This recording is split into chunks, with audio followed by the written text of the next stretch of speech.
Hello guys, आपका स्वागत है आज की मेरी न्यू वीडियो में। सो गाइज, अगर आप भी एक यूट्यूबर है और गाइज अगर आप भी अपने चैनल पर शॉर्ट वीडियोस अपलोड करते हैं लेकिन आपको अपने शॉर्ट वीडियोस के लिए म्यूजिक नहीं मिल रहा और आप किसी और का म्यूजिक अपनी शॉर्ट वीडियो पे लगाते हैं और उसका लोगो आ जाता है, कैसे करना है तो गाइज आज मैं आपको पूरा बताने वाला हूँ कि अपने शॉर्ट वीडियो पर किसी और का म्यूजिक लगाने पर भी अपना लोगो कैसे लाए। तो वीडियो पर लास्ट तक बने रहिए और अभी तक आपने मेरे चैनल को सब्सक्राइब नहीं किया सब्सक्राइब कर ले, बेल आइकन को भी ऑल पर प्रेस कर दे मेरी लेटेस्ट वीडियो मिलने के लिए सबसे पहले।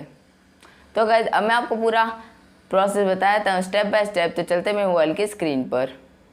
सो गाइस जैसा कि मैं आ चुका हूँ अपने मोबाइल स्क्रीन पर और मोबाइल स्क्रीन पर आने के बाद गाइस आपको क्या करना है, आपको चल जाना है यूट्यूब पर।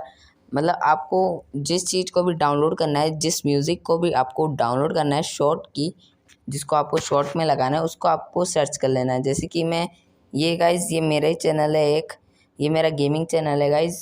सो गाइस जैसे कि मेरे को इसको डाउनलोड करना है तो गाइस उसको उसके लिए क्या करेंगे हम, उसके लिए हमें शेयर के बटन पर क्लिक कर देना है। जैसे हम शेयर के बटन पर क्लिक करेंगे उसके बाद आपको डाउनलोड कर लेना है, विडमेट पे जाना है और इस म्यूज़िक को डाउनलोड कर लेना है। जैसे आप किसी भी म्यूज़िक को डाउनलोड करेंगे जो आप चाहते हैं, उसके बाद गाइस जब आप उसको एडिट करेंगे अपने अपने वीडियो को जब एडिट करेंगे, जब आपको उस म्यूज़िक को लगा देना है। उसके बाद गाइस आपका ही वो जो लोगो होगा वो आपका ही आएगा, किसी और का नहीं आएगा, चाहे आपकी अपना लिए या ना हो। जो गाइस आपका ही लोगो आएगा, चाहे किसी का भी म्यूज़िक अगर आप लिए हो तो गाइस उसका म्यूज़िक नहीं आएगा, वो आपका ही म्यूज़िक का लोगो बना हुआ आएगा। सो गाइस आज के लिए बस इतना ही और अभी तक आपने मेरे चैनल को सब्सक्राइब नहीं किया सब्सक्राइब कर ले, बेल आइकन को भी ऑल पर प्रेस कर दें मेरी लेटेस्ट वीडियो मिलने के लिए सबसे पहले।